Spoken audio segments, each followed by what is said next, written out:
Every community has certain people, founders as we refer to them, whose lives have made such a difference in their community that they have permanently impacted the lives of future generations. Often, we only hear the names of these people. We see them on plaques, in statues, as names on the side of buildings and companies. During the next hour, you will have the rare opportunity to witness the story of an incredible person, a person who has made West Michigan what it is today.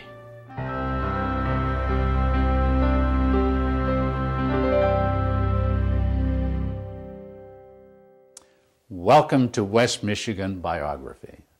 Today, we will become better acquainted with a man who has really influenced the lives of all people living in the West Michigan area. He came to Holland at the beginning of his career as a teacher at Holland High School. However, after 11 years, he pursued his dreams, his knowledge, and his skills to revolutionize the office furniture industry. What started out as a hobby in his basement, and now with the co-leadership of his son Richard G. Haworth, has become a worldwide business that does over $2 billion in sales annually. His love for education has permitted large numbers of college scholarships, and his name has been placed on programs and buildings at Western Michigan University, at Hope College, and at Western Theological Seminary. We hope you will learn from and be inspired by this founder of West Michigan, Mr. Gerard W. Haworth.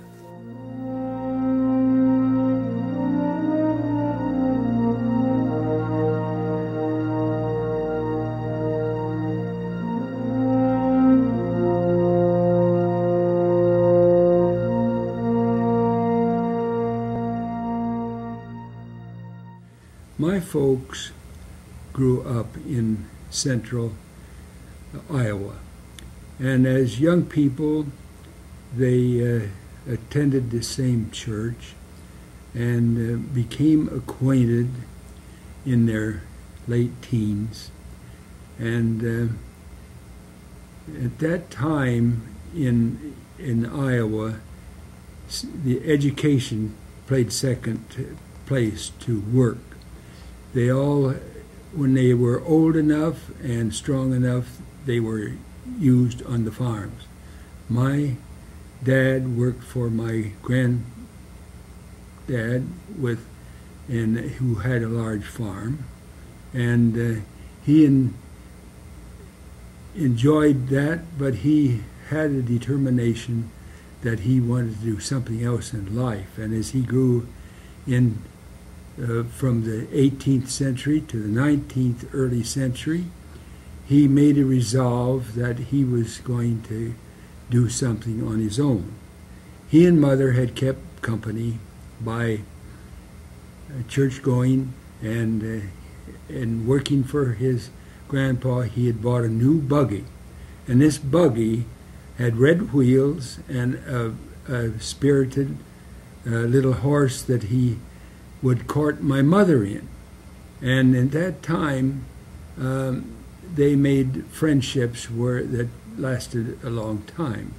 But my dad heard of property being offered in western Nebraska, and he determined that he would find more about it in the way of applying for a homestead there, and so he applied for the property and got word that he could get the use of a half section there, and so he got on the train and went out to Alliance, Nebraska. And at Alliance, Nebraska, he finished up his work for his application.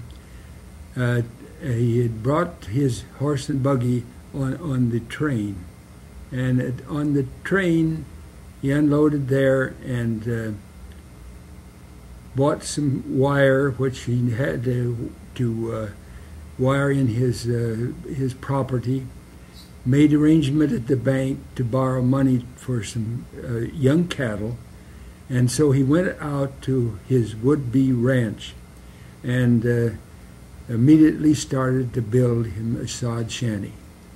And this sod shanty was 20 foot by 30 feet. On one end he put a large cast iron cook stove, and on the other end a nice bed. And he had no income the first year. The only income he had was trapping. He trapped coyote and muskrat and sent the pelts to Chicago to Sears and Roebuck. And Sears and Roebuck sent him a check which he used to buy his groceries with. So that was really a pioneering venture on his part. For 2 years he kept this up, but in the meantime he kept corresponding with my mother, and they concluded at that time she should come out and join them. She too on the train and arrived at Alliance and met him with his buggy and horse, and immediately procured a license to be married. In that time he looked up the Methodist minister, went to the maze, and was married at the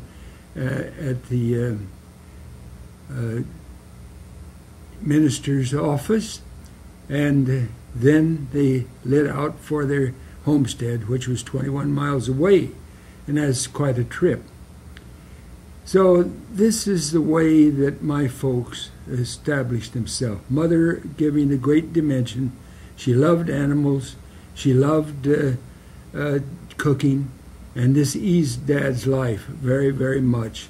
And he started to enjoy his venture there much more with her being there.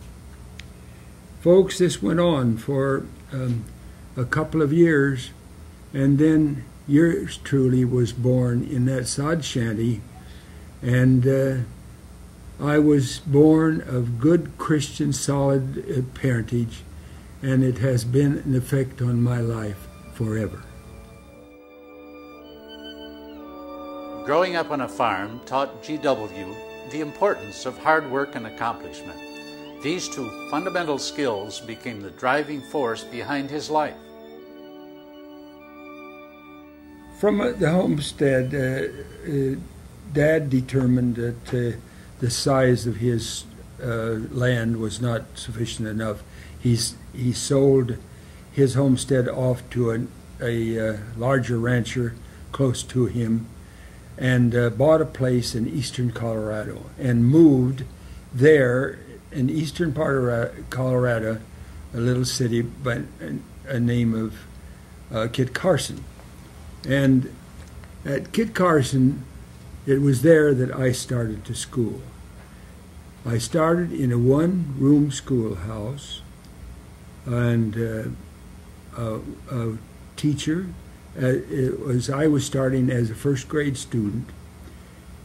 There were 8 grades in that schoolhouse, a stove in the middle of the room, which was a one-room deal and one teacher, and this just gave me a start on education, which I like so much.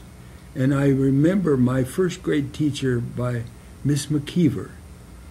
And I must tell you a story. After having been in school long enough to know and experience my teacher, I came home to tell my mother that when I grew up, I was going to marry Miss McKeever. And her reply to me was, "Yes, Jerry, I'm glad you like your teacher, but you'll have a lot of time to think about it." So I finished my early education there, and my dad once moved again to western part of Colorado in the little town of Del Norte, southwest of Denver, in the San Luis Valley. It was there that I finished my 8 grades of education, and my dad had gotten into some automotive work. He heard that the place to be would be to Michigan, And again, he picked up his family, me and my 3 sisters, and we moved to Michigan. We arrived in Benton Harbor, Michigan in fall in 1926.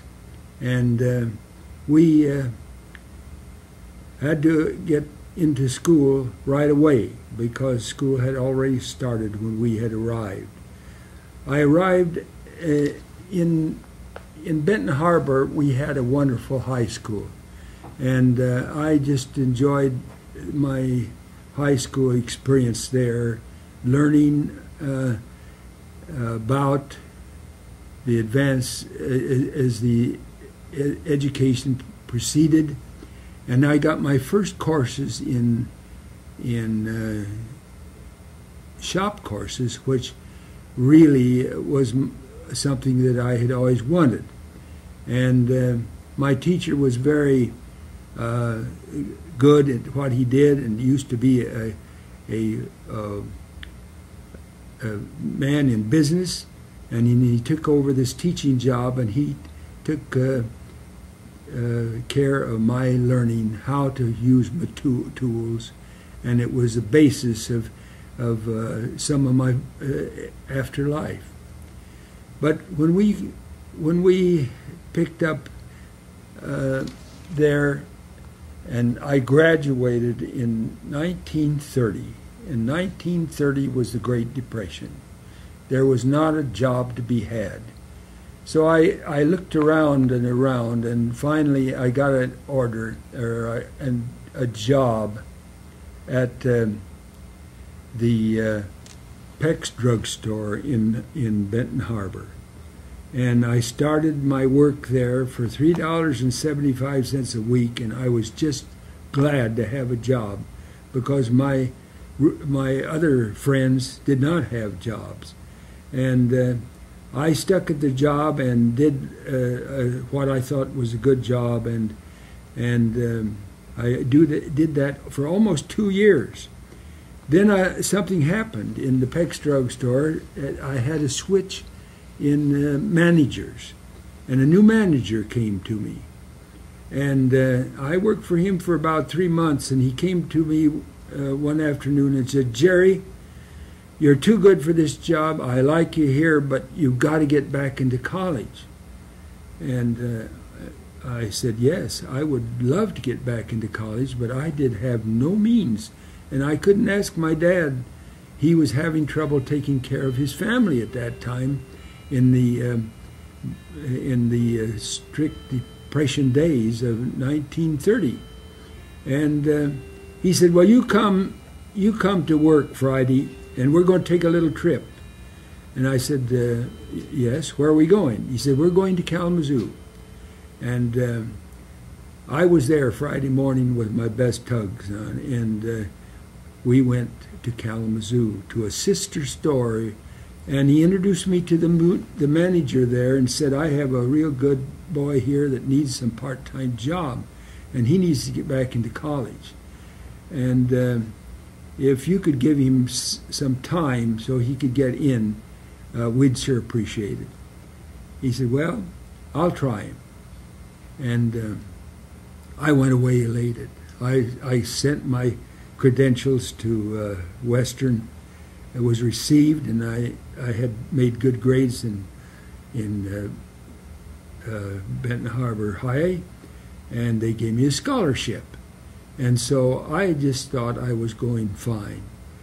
So after enrolling in my classes and getting started, I said I must go down and apply for my job. And I went downtown, applied for my job, asked for the manager, and a new manager came. And I said, "Well, I'd been promised a job, and I'm reporting for work." And he said, "Kid, I don't have any job around here. So I just took this store over this week." And he says, "I don't need any help. I'm just sorry about that." Well, he wasn't as sorry as I was, because I went back to my classes, finished up the week's work, and I packed my little traveling bag, and got off to the road and thumbed my road back to Benton Harbor. And I went to my old manager and told him the story. And he said, well, he says, there's your apron over there. Get it on and get back to the fountain, and we need some work done. And that's just exactly what I did. And I worked till quitting time. And he says, I'm going to need you early in the morning. You get here early in the morning and plan on the full day. I was there and worked all day long, and at quitting time, he came around to me. It had a little envelope. He said, put this in your pocket. He says, this is for your expenses, your room rent, and what you need in food next week. And he said, you get back on the road Sunday morning and get back to college, which I did. I thumbed my way back to college Sunday morning and got busy at my studies. And he says, we'll see you next week.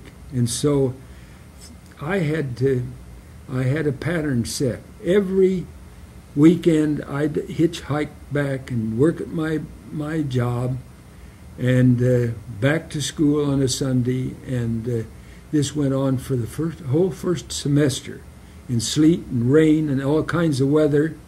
But I was fortunate to give rides because I had no other way to go, and they would pick me up and give me a ride without much concern.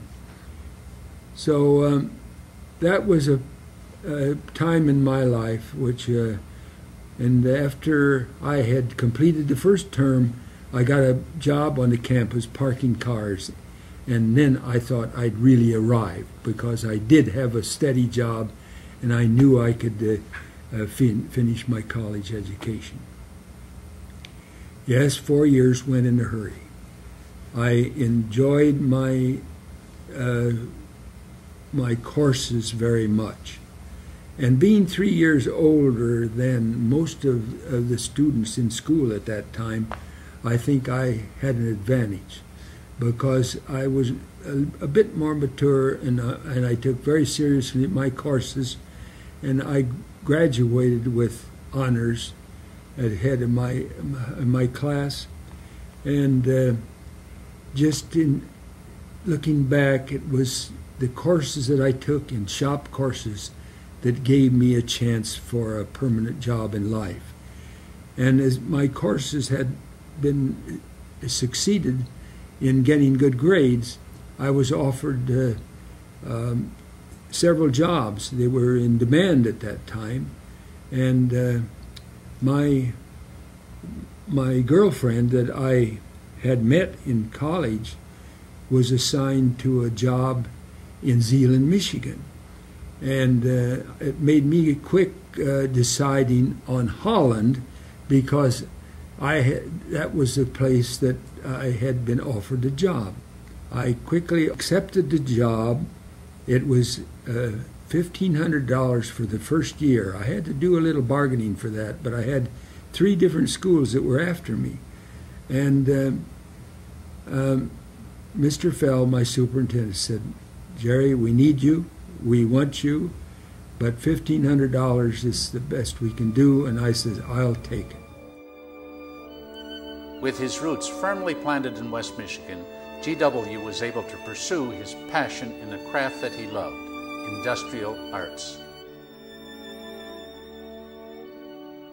I started in the classes, and that was a great time in my life. The years that I spent in teaching, 11 years during that time, had a great part in my life. I had that time which a lot of activity. I wanted to finish up my master's degree, so the first year, at the end of my first year, I went to the University of Michigan, completed my work in secondary education, master's degree, and came back with the express purpose of staying there and teaching. But activity always was my desire, and I started to work in the summertime. because I had my education and I had the time off. 3 years consecutively, I built and started new homes. One for my mother and dad, one for my brother-in-law, and one for myself. And that was a great time, because at that time, my girlfriend, that I met in college, was close to me, and we'd been spending a considerable time in our relationships, and so we concluded to get married. She then got a job in Holland. Both taught in the high school for 1 year, and then after a year and a half, we started our family. And I had 4 girls and 1 boy. And that was a great time in my life, because my children started to grow up, and the interest that they had in their schooling and the relationship at our home was a real blessing to my wife and I. And we just enjoyed the time we had together. Then, as I got nearer to the end of my teaching, I had another thing come into my mind. I started a hobby shop in my garage. And that hobby shop had such a hold on me, and developing little projects, and I acquired some power tools, and I'd started to make things that I could sell to anybody that I had made. And this was during the war, too. And during the war, I took a 4-hour shift in addition to my teaching, and to make a contribution there. And then this hobby shop had taken such a hold of me that, I said to my good wife at that time, I think I could make a go of a business on my own. And I know you'll have to go with me, and it may be some hardships, but I would like to start into some light manufacturing. So we concluded that if that's what I wanted to do, she said she would go along with me. I told her there might be some hardships in it, but I said I'm going to the bank and see if I can get some help. I didn't have any money. I'd spent every bit of money that I had in building my place, and so I went down to the bank where I'd been cashing my teacher's check, and I said, Mr. Banker, I would like to change my vocation. I've been at teaching now for a year. He says, yes, I know, you made a good reputation. I said, but I need some help. And he says, well, what kind of help do you need, Jerry? I need $10,000. In 1948, that $10,000 was a lot of money. And he just shook his head. He said, Jerry, I can't help you. You haven't had enough experience. And he says, you would be a risk to me. Well, I said, I might be, but I have a desire to get into something, and I thought maybe you could help me. Well, I went away chagrined, because I knew that he wasn't going to give at all. That weekend, I picked up my family, and I went home down to Benton Harbor to see my parents. And in our visiting, the evening before, we just had a good visit. Next morning, sitting around the table, I got to telling Dad about having gone to the bank and my dream for getting into some activity of my own. And Dad, Mother looked across the table. I saw him, and Dad turned to me and said, Jerry, we've got some life savings. If you think you can make a go of that dream of yours, he says, we'll go with you. He says, Mother and I are going to get along all right, and by the time we need that money back, he says, you're going to be doing all right too. Well, I said, Dad, I don't think I should take this. I just feel that you worked all your life to get ahead a little bit, and I think I'll just better try and find some other way. But he insisted. He says, I'm not using that money. It's going to be yours to use. He says, by the time I need it, you're going to be doing all right. So I took his money and ventured. I started a little business on 16th Street, and a little building there that was vacant, and started to make a variety of manufactured goods. I had to be my own salesman. I sold a few jobs to stores downtown where I made their store fixtures, rejuvenated them, and then we got into store fixture business pretty well. Then along come the idea of the supermarket and checkout counters. And I made a lot of checkout counters for a group of people in Grand Rapids who were involved in the business of groceries. And so we started to build, and I started to add more people to our company. And that period of time, I just felt that we had to get in good quality people and do a good job to our what we were doing, and we were doing quite successful. We made a lot of traveling displays for different companies that were advertising in different shows, and then one day. A fellow came in my office and laid some blueprints on my desk, and he said, I need someone to make me some samples of these blueprints. And he says, I want you to look them over and tell me if you can do it. And I looked them over, and they were made up of panels, 54 inch high, 12 inches of glass on top, panels that were hooked together by a post in the middle of each set. And I said, yes, I can do this, but it says, you're going to have to give me some time. I said, you come back in 10 days, I'll have them ready for you. And he came back, 10 days. He was a salesman that worked up from Boston right on down to Washington, D.C. And in his sales work, this is where he ran into this idea of this architect by the name of Stonnerhoff. And how he came to my place, I'll never know.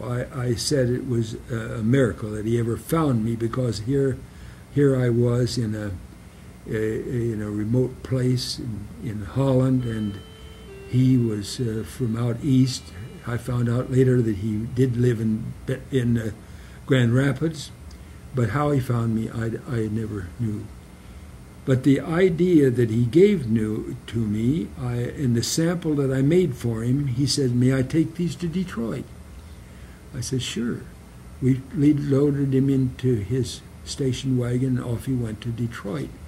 And he called on Walter Reuther, the UAW headquarters, a powerful union man at that time, in charge of all automotive, and sold him an order. When he put it on my desk, it frightened me because it was so big. I thought, I didn't know how I was going to handle such a big order. It was Jefferson Avenue, a brand new building that they had built there, and for the headquarters of the union. And 3 stories high and literally filled full of these panels. I found out that the architect and Walter Reuther were close friends. So Mr. Stonnerhoff, the architect, and Walter Reuther were happy to find somebody to do what he had planned for them in their new building. So when we manufactured those and delivered them to Detroit, I said, I must go up and see how they're going in. So I went up, and I saw the excitement of these people building up these little cubicles and putting their own furniture into these cubicles. And, nothing like we do today with fixtures, but I said, I can do better than this. And I just thought, I'm going back and set up, and we're going to have a priority project of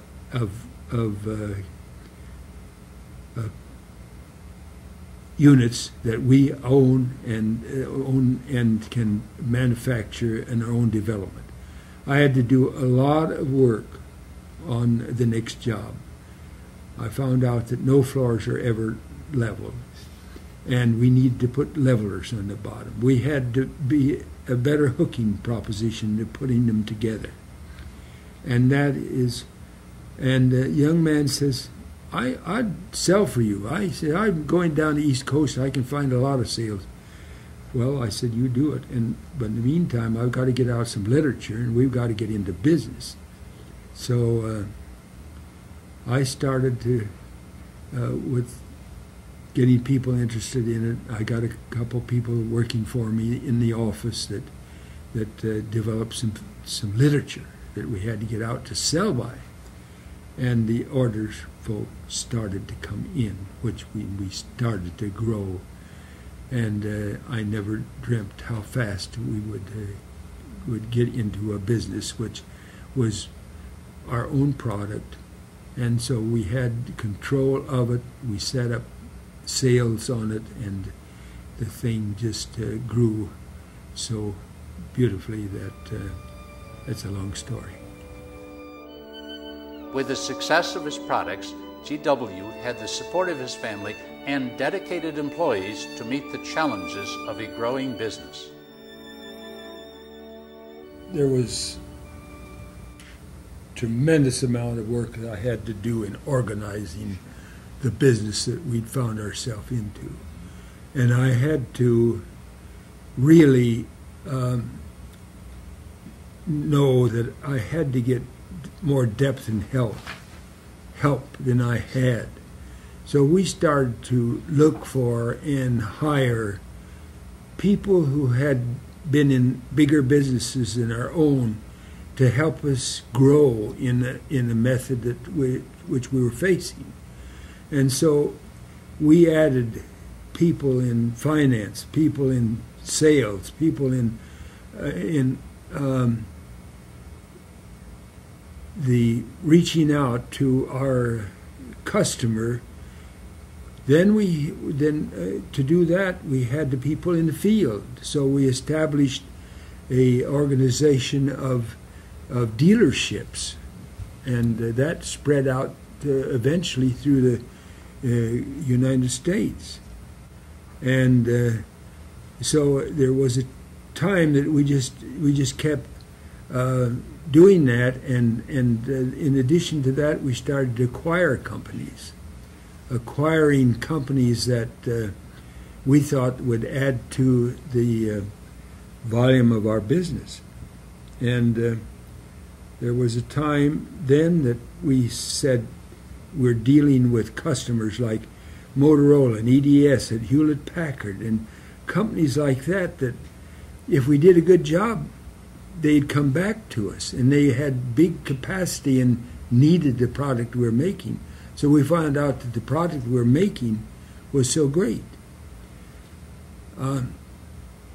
I hesitate some to talk about competitors, but we had competitors close by us that really Miller was doing a wonderful job in residential furniture, and Steelcase was pumping out Steelcase desks and files for the Army and sort of the service.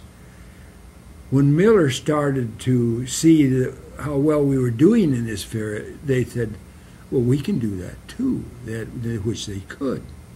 And then my son came out of the service as a lieutenant, and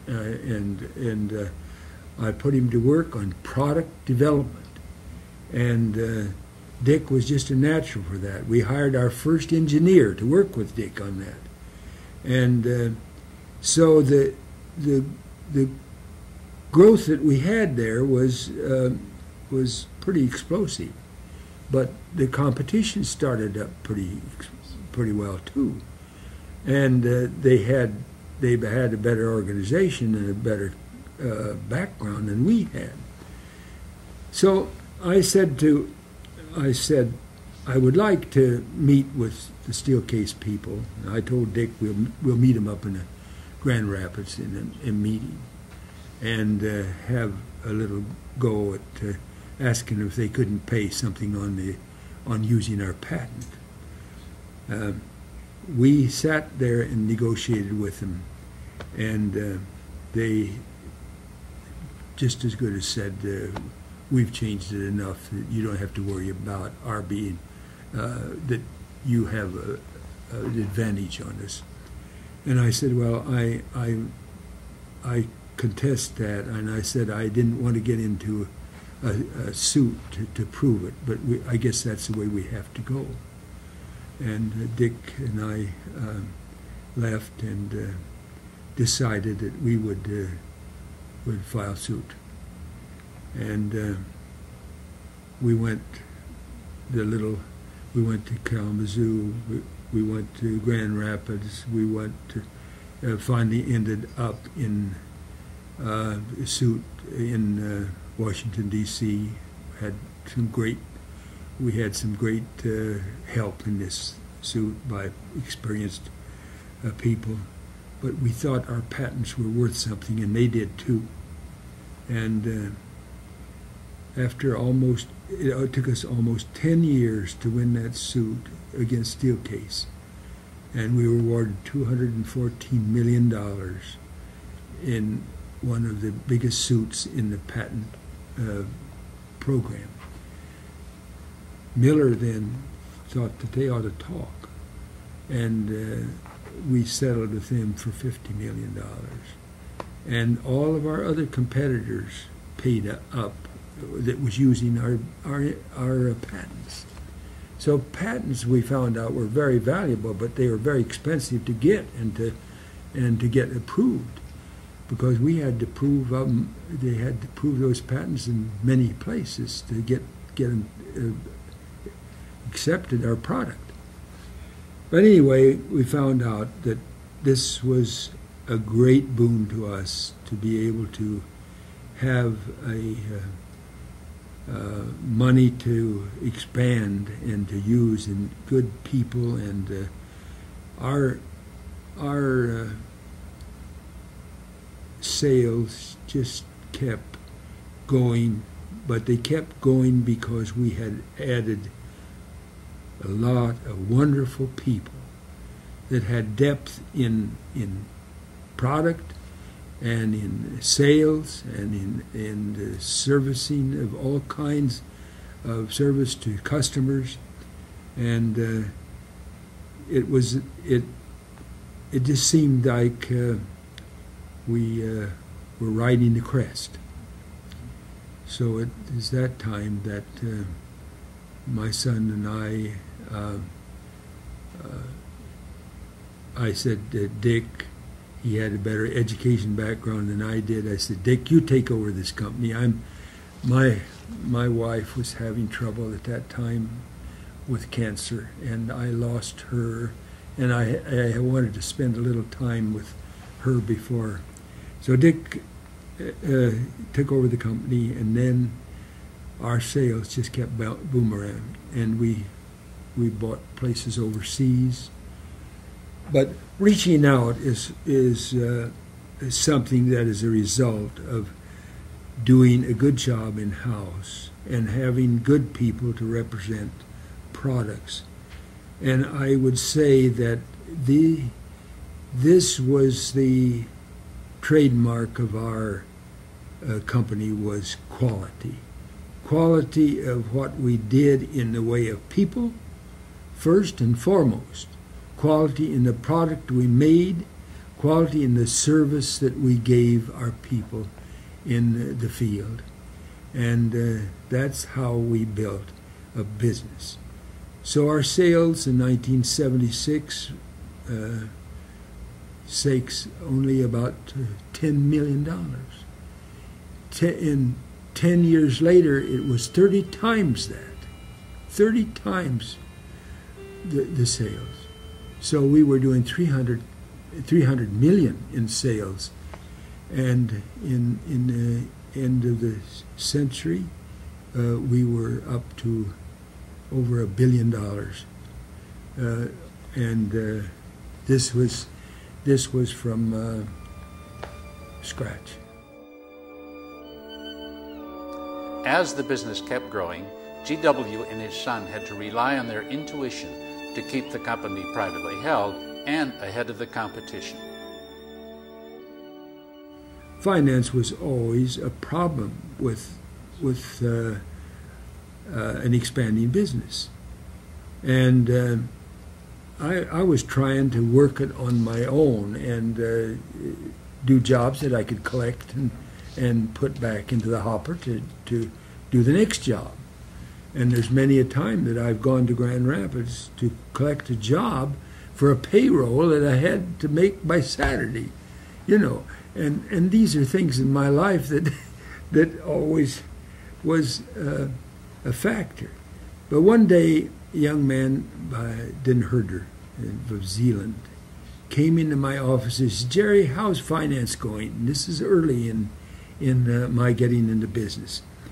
And I said, "Well, finance is a real problem, Bob, but I'm just hanging on." And he says, "Well, I'll tell you what I'll do." He says, "I have limitations in my business too." But he says, "I'm going to open a $1 million account for you." And I could kiss the ground he stood on. You know, I just said, "Bob, I tell you how much I appreciate that." And he said, "We're glad to do it for you because we see what you're doing here and what you're accomplishing." Because he'd been in the shop and seen what we did. And so I said, "I'll do the best I can and keep you informed." And so it wasn't too many months, and I'd used up the $1 million. And I went back to Bob and I said, "Bob, I've used up the money, and I don't want to overdo my welcome, but I said, I don't know what to do." He says, "Jerry, I got to take you to Chicago." He says, "We're going to the bigger banks." So he said, you come and we're going to go, and he loaded me and took me to Chicago, introduced me to the First National Bank in Chicago, and told about what I had done and what we were doing and how I'd kept faith with him. And they said, they asked me what I needed for the next year, and I told them what I needed. And they said, "We'll go along with you because we know Bob, and Bob's been in here before." And I said, "Well, I'd sure appreciate it." But when I signed that covenant, folks, I had a little cold go down my back because I knew if I didn't make good on that covenant that they'd be running my business instead of me. So that's my story in banking. But I always kept them assured of what I was doing. I'd invite them in every year. And I had an attorney at that time and an accountant at that time. And when the people from the bank came in, I showed them what we had gained in the present year, what our plans were for the future year, what our budgeting was, what money we needed to meet the sales that was going to take place in the next year. And they said, "That guy knows what he's doing, so they're going to go along with me." So they trusted me that way. But I always kept them as partners because I wanted them to know what we were doing and how we were getting by. And it was that avoided me from taking money that I had offered by several people that would like to be a part of this. But I didn't want to start that because then I'd have to be answering to them. And I could make quicker decisions by running with Dick and myself. And so Dick and I felt the same about that type of thing. And so we just went on and borrowed when we had to do it. But thank goodness, as business load, we started to put away we put away some good. And it's a good thing we did, because the last 3 years we had to turn off people here. And that hurts more than anything. You turn off people who are looking to this company for a job. You know, when I talk to people about coming in and working for us, I say, we want you to do the best you can for this company. We want you to do a good job for this company, but we're going to also do the best we can for you. And I said, you know, when I look out on this parking lot out here and see all those cars, we have to make payments on those cars this week. So you folk know that I have your concern in my mind, and I want to do the best I can for you. So that's just a little insert that the way I think about the business, the way I deal with people. Having worked hard to maintain a successful business, GW finds helping out in the community to be a rewarding and enlightening experience. Well, when I think of when I went out of college, I hadn't been a part of this community. When I came here and experienced the people that were here, I fell in love with the type of people that were in this area. My first acquaintances, of course, with the teachers I worked with. And I found out that they were busy with their own families too, but I did get to know more and more of the people in this community, and especially Hope College and the people that were involved there and the other friends that I made through church. And these were wonderful experiences, and they took our family in and we become a part of it. And so all those things were, to me, I had made the right decision to come to Holland. If I'd have gone to Detroit or some other place, I don't think I would have had the success that I've had here, because of the quality of people that we have in our plant, that we have engaged in our offices, and it's just wonderful to look back on and to see some of the, maybe it was luck, but it was, I always say it was more than luck. You know, education is a byword with me. The education that goes on in a company like this is phenomenal. Today we are educating a lot of people on changes that we're making in our company, new products we're making in our company, and if we don't keep them up to date, then we fall on our face. So education was difficult for me to get, and I'm so thankful for the fact that somebody took a note of me at the right time and went out of their way to see that I got started into college. And I'm eternally grateful for that, because if my folk didn't push education, but they couldn't do it, they didn't have the means to do it. But he had the vision that I needed to get back into college, and I was just thankful that I did. And if I always say that I wouldn't be in this chair today had I not had some help in getting an education. So I say, now what am I going to do for people that I come across? I have tremendous helps in Hope and in my alma mater in the way of scholarships, and then I just a meeting before we came into this meeting. We have 43 scholarships to offer children of members of our family here in this company, and they are going to be awarded those scholarships to get them started into it. So I'm trying to pay back a bit what I was given, And I have a good feeling on that. Maybe that's selfish, but I thought, boy, I ought to do something for somebody that I've been blessed by, and so a scholarship is my hobby to give to kids. After all is said and done, the constant forces in Mr. Haworth's life are the love and support of his family and the belief that much of his success was strictly providential.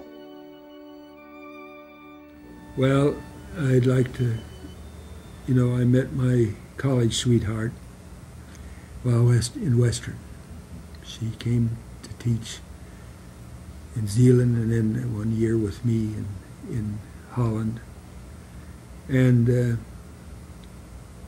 what a commitment we made to our family, and how we thought that Christ should be a part of that family.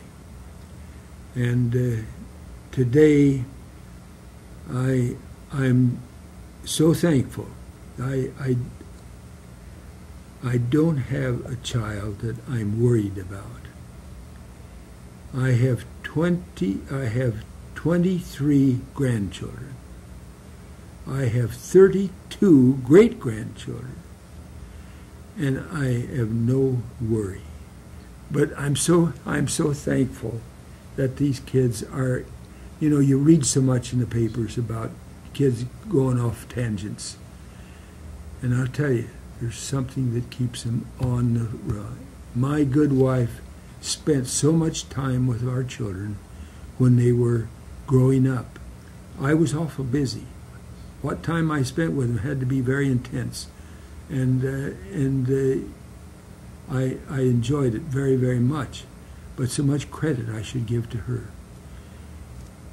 Losing her was something. I lost her after 40 years of marriage. And going home to an empty home was no fun. But it was not too long after that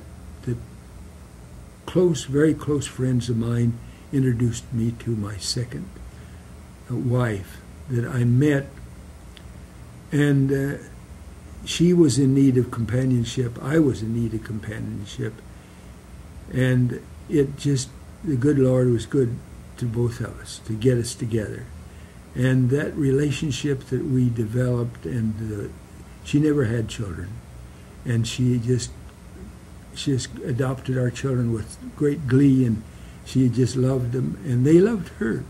And not always when they go to somebody else that takes their mother's place do they adopt them. But I'm grateful for what she gave to them, and what wonderful reception that they gave her. So that's our close lives. And reaching out to all of them has been so important to my life.